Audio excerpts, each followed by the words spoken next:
Saat ini kita sering mendengar penyakit-penyakit yang disebabkan oleh pola gaya hidup yang tidak sehat, seperti kanker, stroke, jantung, dan penyakit degeneratif lainnya. Di Indonesia sendiri, prevalensi penyakit degeneratif terus meningkat. Mari kita simak video satu ini.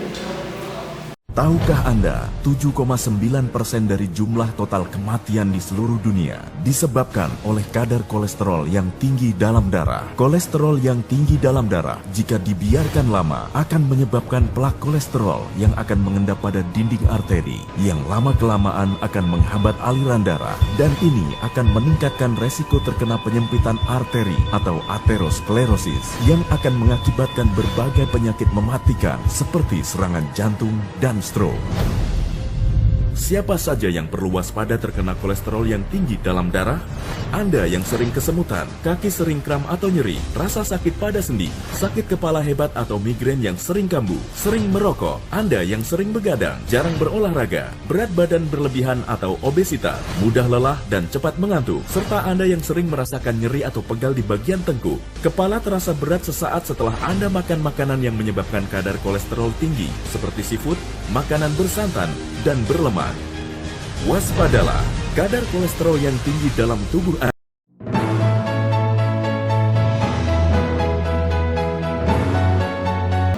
Pada hari ini, kita akan review salah satu penyebab penyakit degeneratif, yaitu kolesterol. Hari ini kita kedatangan narasumber seorang ahli gizi. Mari kita sambut Cynthia Wulandari. Selamat siang, Mbak. Selamat siang. Terima kasih telah menyempatkan acara ini. Silakan duduk. Kabar Mbak Cynthia? Baik sekali. Hari ini kan kita akan review tentang kadar kolesterol. Menurut Mbak, apa sih kadar kolesterol itu? Oke, menjaga pola hidup atau dengan pola dengan namanya kadar kolesterol. Kadar kolesterol itu ada dua, ada yang baik dan ada yang jahat. Kadar kolesterol yang baik itu disebut dengan HDL atau high density lipoprotein. Sedangkan kadar kolesterol yang jahat adalah LDL, low density lipoprotein. Oke, bicara tentang kadar kolesterol, khususnya apabila kadar kolesterol jahatnya tinggi, itu dapat memicu yang namanya penyakit degeneratif seperti hipertensi, stroke, ataupun PJK, penyakit jantung koroner.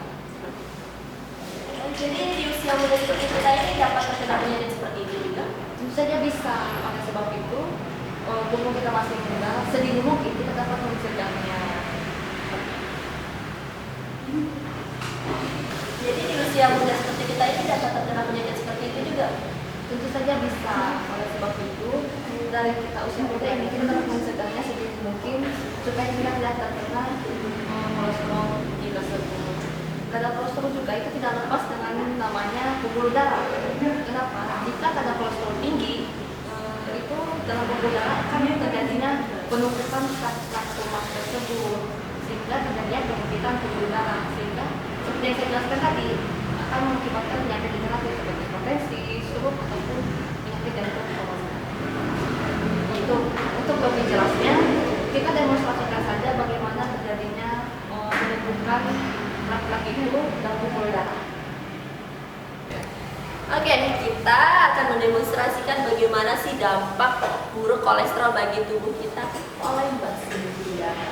Di sini saya akan memperagakan bagaimana sih terjadinya mekanisme penyempitan pembuluh darah itu yang akan dibantu oleh asisten saya.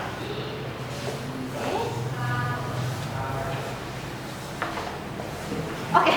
Sebelum itu, saya ingin nanya, ini apa yang kuning-kuning ini? Oke, yang kuning-kuning ini ya, ini ceritanya ini pembuluh darah yang dimana telah terjadinya penumpukan plak-plak lemak dalam pembuluh darah yang diakibatkan oleh yang mengonsumsi makanan yang tinggi lemak, sehingga dalam jangka waktu lama terjadinya penumpukan dalam pembuluh darah itu. Begitu. Untuk lebih jelasnya nanti akan didemonstrasikan oleh asisten saya bagaimana terjadinya itu. Oke, bisa dilihat. Di sini ada dua pembuluh darah ceritanya ya. Dimana pembuluh darah yang pertama ini tidak ada timbunan plak-plak lemak, sehingga aliran darah ini bisa dilihat dia lancar. Sedangkan untuk pembuluh darah yang kedua, kita lihat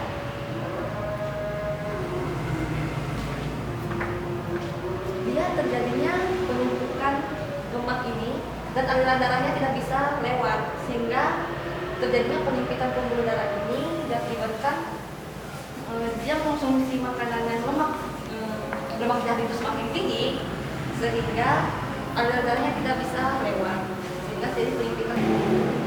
Oke, bisa kita lihat pada pembuluh darah yang kedua ini darahnya tidak lancar karena terjadinya penumpukan lemak di pinggir-pinggir pembuluh darah, sehingga terjadinya penyempitan pembuluh darah yang memicu penyakit degeneratif seperti stroke, hipertensi, dan penyakit jantung koroner.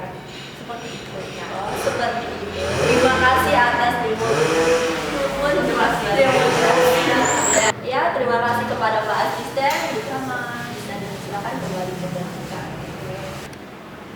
Nah, sebagai ahli gizi, apa sih sarannya agar kita terhindar dari plak yang menempel di dinding pembuluh darah? Oke, penumpukan plak tersebut dapat kita cegah dengan cara mengatur pola makan yang sehat dan aktivitas fisik. Seperti itu.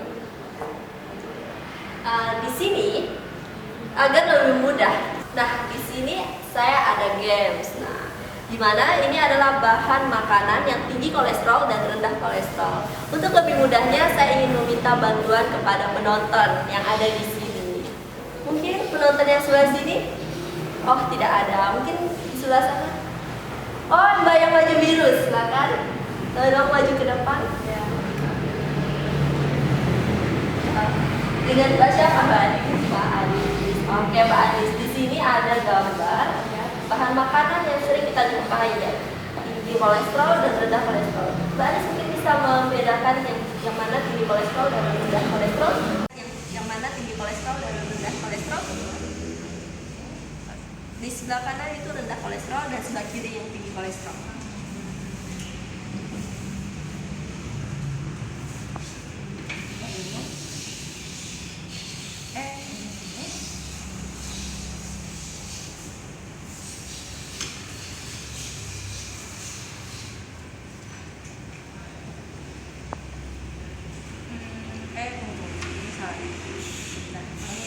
Sudah Mbak? Sudah. Bagaimana Mbak Cynthia? Oke, di sini sudah hampir benar ya, bisa kita lihat. Tapi di sini kuning telur ini dia termasuk dalam bahan makanan yang tinggi kadar kolesterolnya. Kenapa? Karena kuning telur ini mengandung asam lemak lemak yang tinggi. Dan kebutuhannya dalam sehari itu cukup 1-2 butir saja, hampir sama dengan keju. Sedangkan untuk yang daging merah dengan sosis, ini kan semakin bertambahnya usia kan harus kita batasi untuk mengonsumsinya. Terutama dalam cara pengolahan, digoreng itu kita batasi. Sedangkan untuk bahan makanan yang ini sudah baik, ini adalah bahan makanan yang rendah kolesterol, dan dimana salmon dan minyak zaitun, roti gandum ini mengandung omega 3 yang tinggi. Jadi gunanya omega 3 yang tinggi ini untuk pembuluh darah itu untuk elastisitas pembuluh darah dan menurunkan kadar trigliseridanya. Berarti ini yang bahan makanan yang bisa dikonsumsi tapi dibatasi. Oke. Kita nggak melarang sih, tapi kalau bisa dikonsumsinya itu dibatasi aja. Bagaimana? Minyak zaitun, roti gandum ini mengandung omega 3 tinggi. Jadi gunanya omega 3 yang tinggi ini untuk pembuluh darah itu untuk elastisitas pembuluh darah dan menurunkan kadar trigliseridanya. Berarti ini yang bahan makanan yang bisa dikonsumsi tapi dibatasi. Oke. Kita nggak melarang sih, tapi kalau bisa dikonsumsinya itu dibatasi aja. Bagaimana Mbak? Oh, di sini ada sedikit souvenir pada. Oh iya, terima kasih. Terima kasih. Oke, kita sudah berada di penghujung acara rumpi kita mengenai apa itu kolesterol. Ngomong-ngomong, saya dengar Mbak Cynthia membuka catering sehat. Bisa dijelaskan Mbak apa itu catering sehat? Oke, catering sehat saya ini baru berjalan 6 bulan, dan motivasi saya sih supaya konsumen yang mengonsumsi makanan saya itu hidup sehat, terhindar dari penyakit degeneratif yang saya jelaskan tadi. Seperti itu. Nanti mungkin penonton jika ingin memesan catering sehat bisa pada Mbak Cynthia. Oke, terima kasih kepada Mbak Cynthia Sama-sama. yang telah membagikan pengetahuannya kepada kita. Terima kasih juga kepada penonton yang ada di studio studio maupun di rumah. Kasih. Tetap saksikan Rumpi Sehat minggu depan dengan tema yang berbeda. Rumpi Sehat.